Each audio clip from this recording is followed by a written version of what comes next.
Ang kaluluwa na ito ay dahil sa pag-aalinlangan sa pagpili.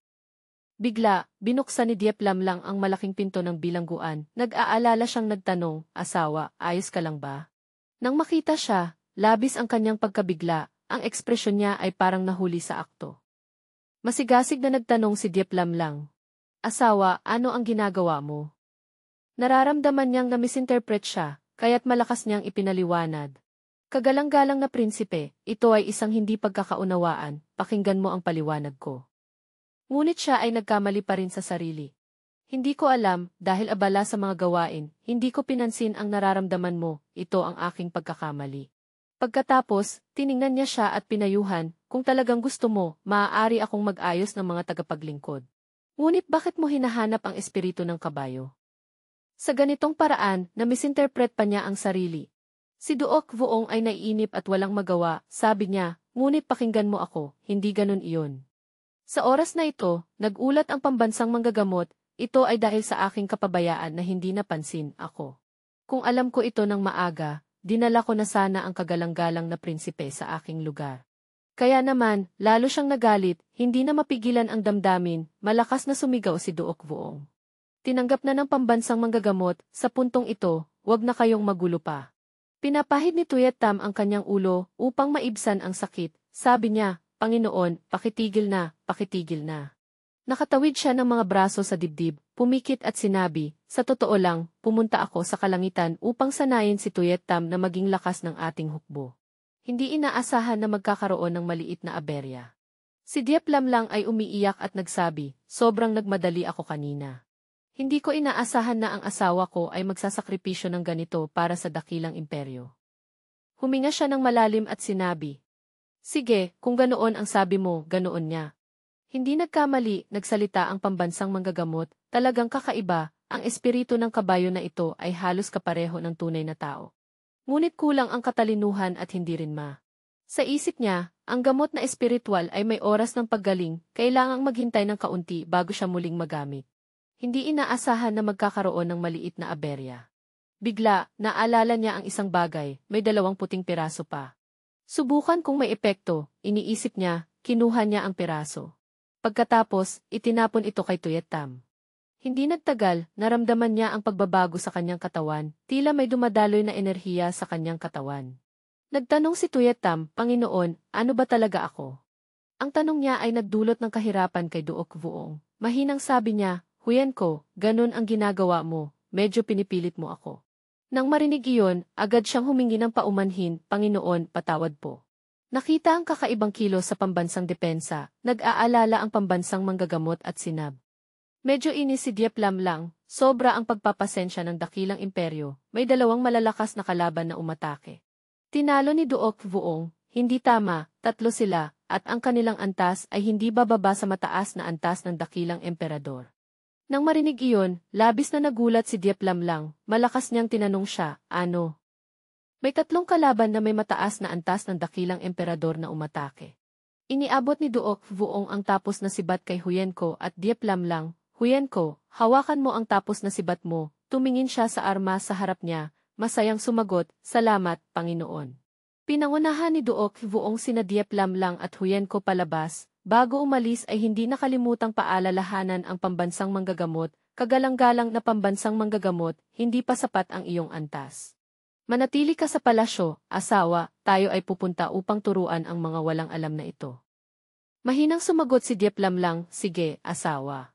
Nagpalad ang pambansang manggagamot sa kanilang dalawa, nawa ang hari at ang prinsipe ay magbalik na may tagumpay. Hindi nagtagal, lumitaw ang 3 sa pambansang depensa, tumingin sa 3 tao sa harap, nagsalita si Duok Vuong, "Mga hindi kilalang mukha, hindi ba ninyo alam na ang dakilang imperyo ay pinoprotektahan ko? Sa 3 bagong dating, 2 ay nasa tuktok ng antas ng dakilang emperador, isa ay nasa kalahating antas ng matataas na espiritu, ang pinuno ay si Huyen Wuetde. No corresponding translated content found in the provided translation segment." Nang marinig ang sinabi, nakilala ni Duok Vuong ang kanyang pagkatao. Malamig niyang sinabi, "Kaya pala si Huyen Wuetde Sofiandan, pumunta sa dakilang imperyo at nagpakilalang hari. Nakikita ko na isa kang peke. Natalo ko na ang mga general ninyo, ngayon ikaw naman ang pupunta sa kamatayan." Ang mga salita ay tila paghamak kay Sophiandan. Sumigaw siya ng malakas, kumain, tao, dalhin si Doan Ahi noong sa likod niya at pinagmamasdan ang kagandahan ni Duok Vuong. Sabi niya, sino ang nagbayad? Ang batang si Duok Vuong ay gwapo at makapangyarihan, gusto talaga kita, Nora.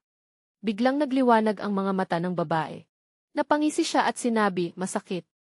Sophiandan, tigilan mo na, galit na sabi niya, bastos.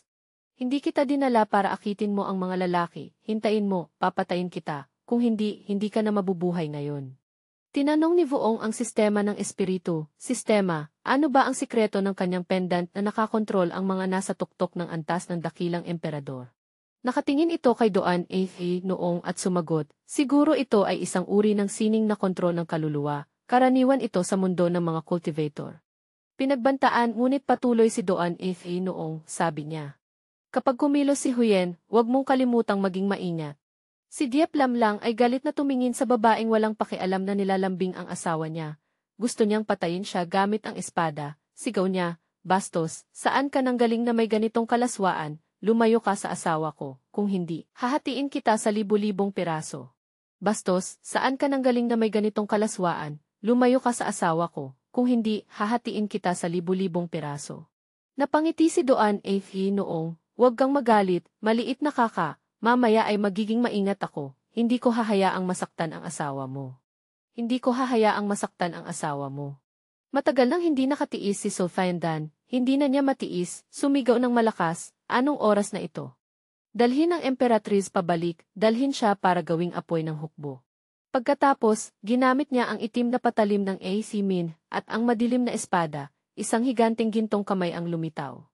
Nang halos maabot ang kamay si Rock Vuong, isang liwanag ang sumabog. Lumitaw si Huyen Ko na may hawak na sibat sa harap niya, nagalit na sinabi, siya ang pinakamalaking banta, huwag lumapit sa Panginoon. Pagkatapos, ginamit niya ang Ting Kung Bidin Kweklit sa Hii. Hindi nagkamali, lumitaw si Doan Ahi noong sa likod niya, umiti at sinabi, maliit na kaka, saan ka nakatingin? Ang kalaban ni Huyen ay ako. Sa puntong ito, lumingon si Rocky Vuong at sinubukang saksakin si Doan Ahi noong. Agad siyang ginamit ang ilang mga tali upang pigilan ang kanyang espada. Mumiti si Doan Ahi noong, hihe, nahuli na si Huyen. Lumitaw ang mga piraso ng tela at mga petals ng peach blossom na lumikha ng magandang tanawin, ngunit ito ay nagdulot ng pag-aalala kay Rock Vuong. Sinubukan niyang putulin ang tela, ngunit hindi ito napuputol, nagtataka siya. Bakit hindi ito mapuputol? Ano ang mga petals na ito? Biglang pumutok si Doan Ahi noong sa kanyang isipan, halika, maliit na kaka, pumunta tayo sa ating sariling mundo. At pagkatapos, isang paikot na pintuan ang lumitaw, at nawala si Rock Vuong sa harap ng lahat. Nagulat si Huyen Ko at si Diep Lamlang ay nag-alala at tinawag, asawa. Sa oras na ito, nasa mundo si Rock Vuong na nilikha ni Doan Ahi noong, tumingin sa mga petals ng peach blossom, naramdaman niyang may kakaiba sa mga ito. Tiningnan niya ang paligid, isang langit na kulay rosas, ang buong espasyo ay kulay rosas ng mga petals ng peach blossom. Ano ito, isang depensa o espasyo? Biglang lumitaw si Doan Ahi noong, medyo nagulat sa ekspresyon niya, hindi ko inaasahan na kalmado ka pa rin, maliit na kaka. Namula siya at sinabi, talagang gwapo ka na nagpapahiya sa puso ko, gusto kong gawing masunuri na manika si Huyen.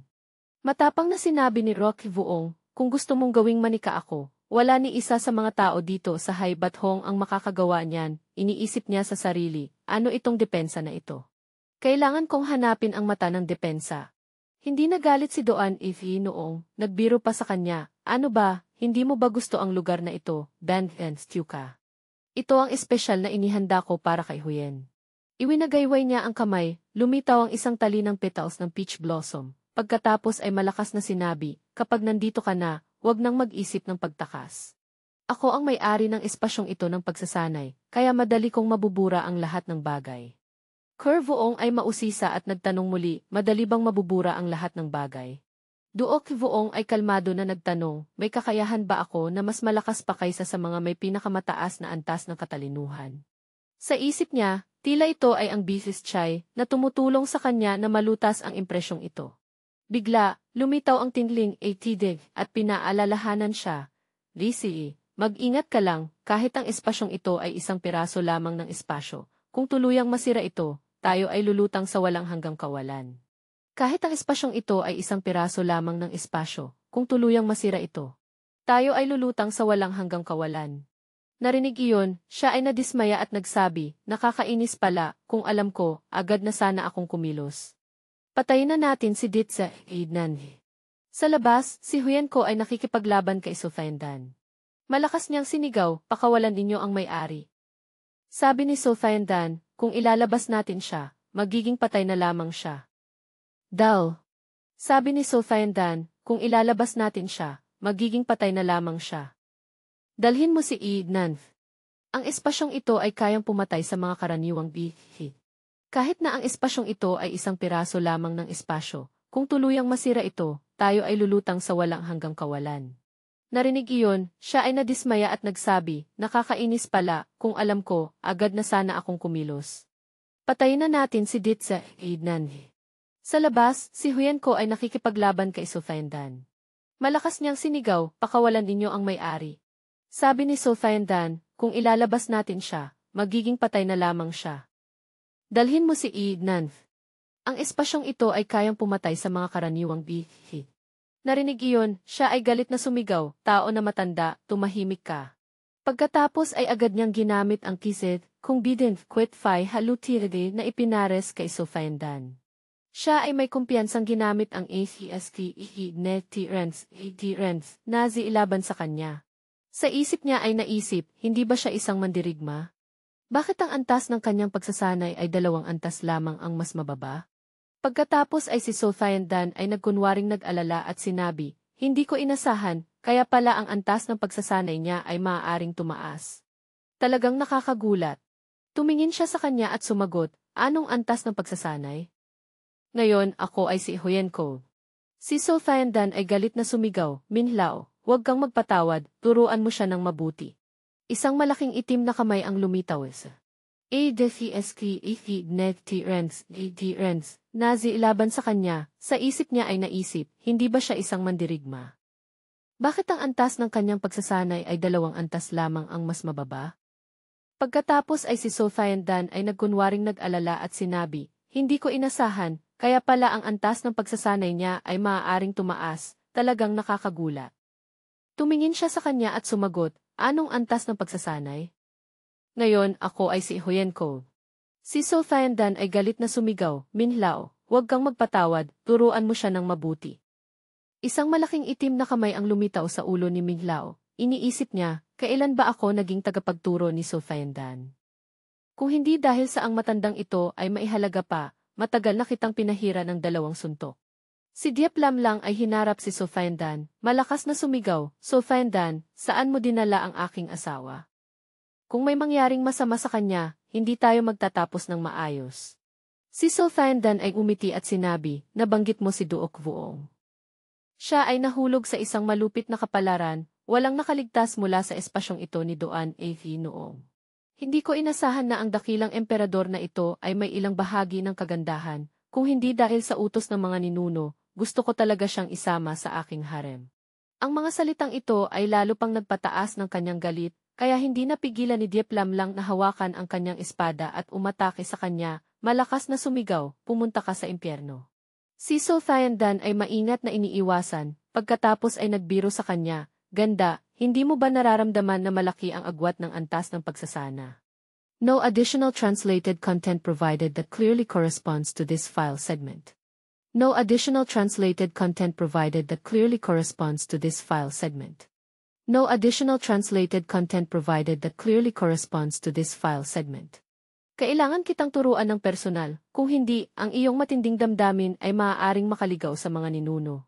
Siya ay matatag na sumagot, kapag bumalik ang aking asawa, tiyak na ayusin ko ito. Sa puso niya ay may matibay na tiwala kay Duok Vuong. Asawa, dapat kang ligtas.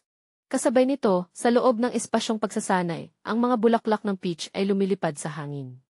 Si Doan A.V. noong ay namula, tinuturo ang kanyang hintuturo, mausisa na nagtanong sa kanya, may isang bagay na palaging kinainteresan ko. Paano mo naalis ang tanda ng kontrol kay Tuyetam? Narinig iyon, siya ay nakatayo na may mga braso sa dibdib, tinitingnan siya ng bahagya na may pagdududa, tanda ng kontrol kay Huyenko.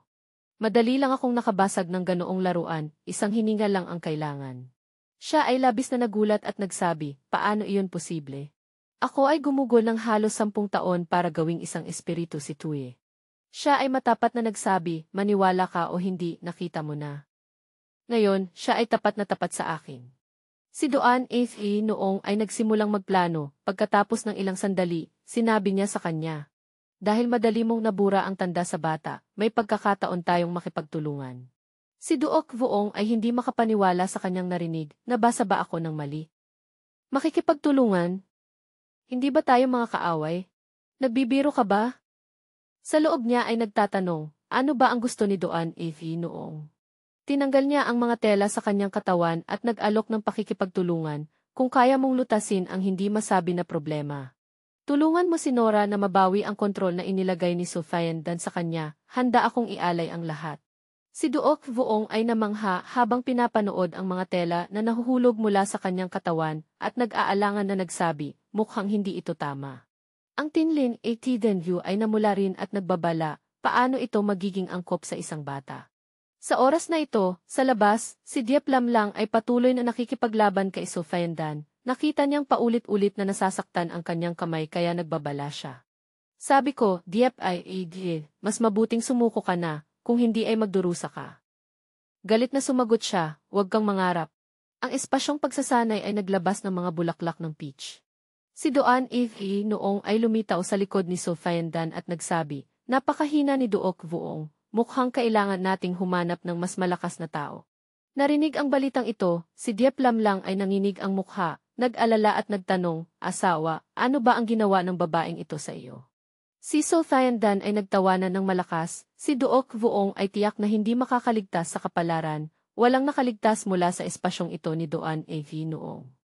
Si Huyen Ko ay labis na nagulat, hindi siya makapaniwala, kaya nagtanong muli, ano? Natalo na ba ang may-ari? Si Doan A.V. noong ay nakatayo na may mga braso sa dibdib, seryosong nagsabi, Sophian Dan, natapos ko na ang malaking problema, ngayon ay panahon na para tuparin mo ang iyong pangako. Ang nakakagulat ay si Sophian Dan ay biglang nagbago ng mukha, tumingin siya sa kanya at nagtanong, ano? Hindi ko alam ang tungkol dyan, anong pangako? Wala akong naaalalang nangako ako sa iyo. Hindi niya inasahan na ganoon siya kalakas na magsinungaling, si Doan A.E. noong ay galit na sumigaw, Sophian Dan, ikaw ay isang walang hiya. Si Sophian Dan ay nagtawanan ng mapanlait. Ikaw ay isang aso lamang ng gife. Paano ka magkakaroon ng karapatang makipag-usap sa akin? Bigla, isang espada ang tumago sa dibdib ni Sophian Dan, siya. Bigla, isang espada ang tumago sa dibdib ni Sophian Dan, siya ay nahulog at tumingin sa espada sa harap niya. Sa oras na iyon, napagtanto niya na siya ay niloko, mga tao sa langit, kayo, ang mag-asawang iyon, tunay na duwag. Si Duok Vuong ay malamig na tumingin sa kanya at nagsabi, gamit ang mga murang pamamaraan laban sa isang duwag na tulad mo ay talagang makatwiran. Hinugot niya ang espada at nagpatuloy, patuloy mong ginugulo ang aking mga tagapagmana, ang pag-atake ko kanina ay isang pabor na ibinigay ko sa iyo. Si Sophian Dan ay niyakap ang kanyang dibdib, galit na tumingin sa kanya, Duok Vuong, tila naglakas loob kang saktan ako ng ganito, nagtataka siya. Ano bang sining ang ginamit niya upang palihim na lapitan ako nang hindi ko namamalayan? Kung hindi dahil sa likas na kakaibang puso ko, matagal na akong patay. Si Diep Lam Lang ay nagmadaling lumapit at nagtanong, asawa, nawala ka bigla kanina, talagang nag-alala ako. Hindi ba siya gumawa ng masama sa iyo? Tahimik niyang sinumpa, kung may mangyari sa iyo dahil sa babaeng iyon, hindi kita papatawarin.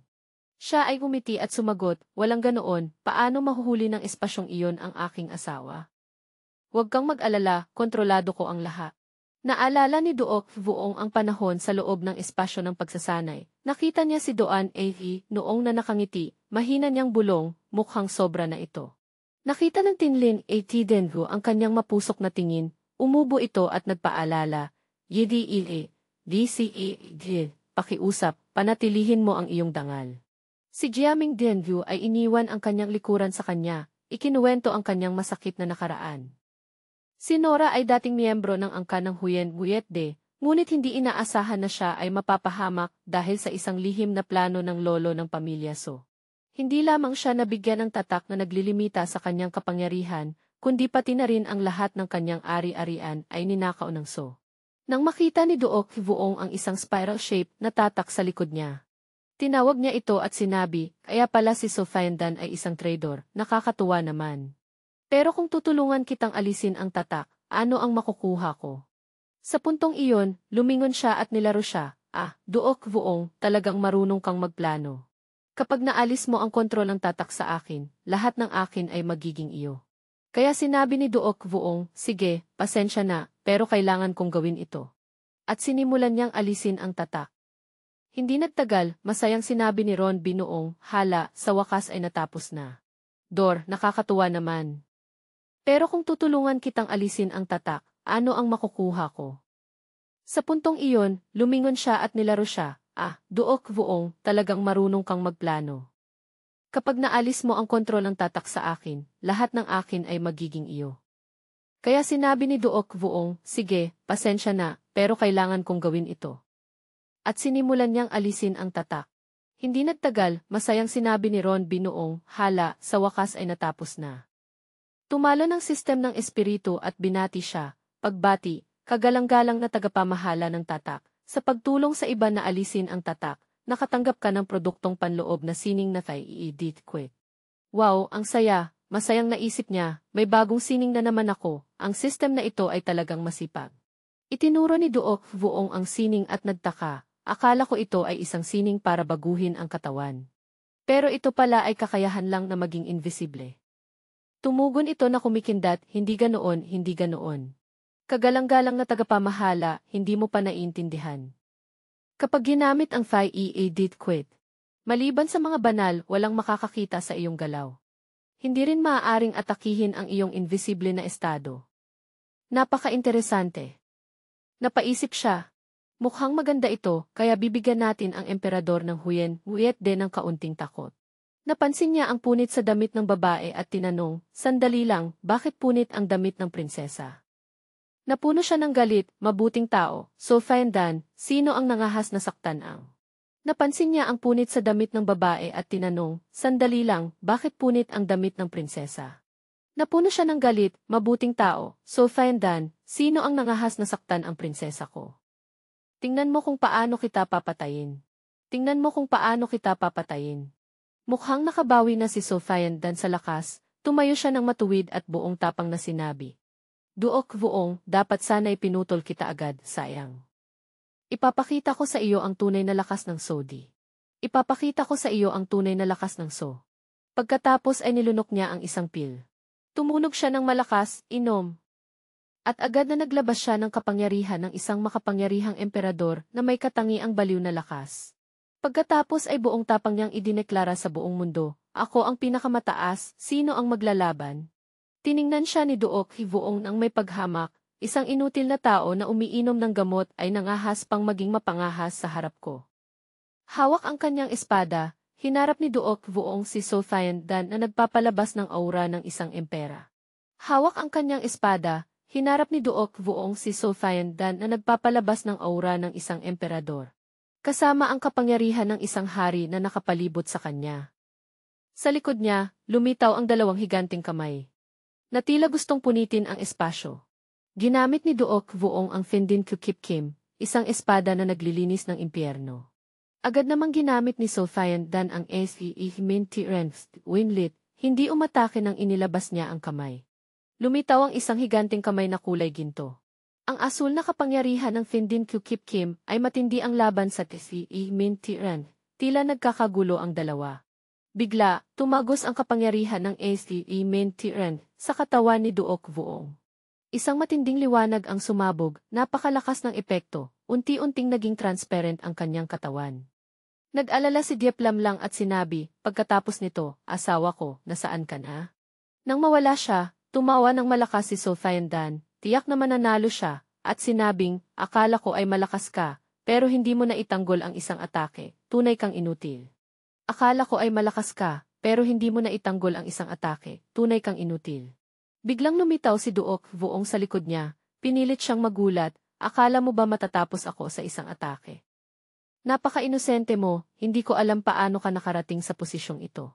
Akala mo ba matatapos ako sa isang atake? Napaka-inosente mo, hindi ko alam paano ka nakarating sa posisyong ito. Patuloy na ginamit ni Duok Vuong ang Findin Kukip Kim ng SD Digio para salakayin si So Thayandan, paulit-ulit na pinutol ng kanyang espada ang kalaban. Isang segundo lang, dumugo ang kalaban, at mumiti si Duok Vuong ng tuso, gamit ang paa ay sinipa niya ang puwit nito. Lumipad si So Thayandan sa hangin, ngunit hindi niya makontrol ang katawan, nakabuka ang bibig at nakatuon ang mga mata. Mabilis na lumipad si Duok Vuong sa tabi niya at sinabi, masarap ba ang pakiramdam na iyon? Si So Thayandan ay hindi ba kanina ay puno ng kumpiyansa? Paano siya naging parang patay na aso? Pagkatapos ay pinutol ni Duok Vuong ang braso ni So Thayandan gamit ang isang espada, sumigaw ito sa sakit. Pagkatapos ay pinutol ni Duok Vuong ang braso ni So Thayandan gamit ang isang espada, sumigaw ito sa sakit. Nawala ng braso, nagpawis ng malamig, at takot na sumigaw ng tulong, Minglao, tulungan mo ako. Sa oras na iyon, nakikipaglaban si Minglao kay Huyenko, narinig ang sigaw ng tulong, at napailing, ang inutil na si So Thayandan, hindi ko siya pwedeng iwan dito. Pagkatapos ng desisyon, ginamit niya ang ACSVE Mintiren FEE para itaboy si Huyenko, at agad na lumipad patungo kay So Thayandan, bulong, kailangan kong sumunod, kung hindi, masasayang ang plano ng lolo. Nakatayo si Duok Vuong sa harap ni So Thayandan at sinabi, hindi ka dapat paulit-ulit na nanggugulo sa trono, sa susunod na buhay ay maging mabuting tao ka. Pagkatapos ay ginamit niya ang isang espada para hiwain si So Thayandan, ang espada ay dumaan ng banayad sa liig niya, at ang ulo nito ay nahulog.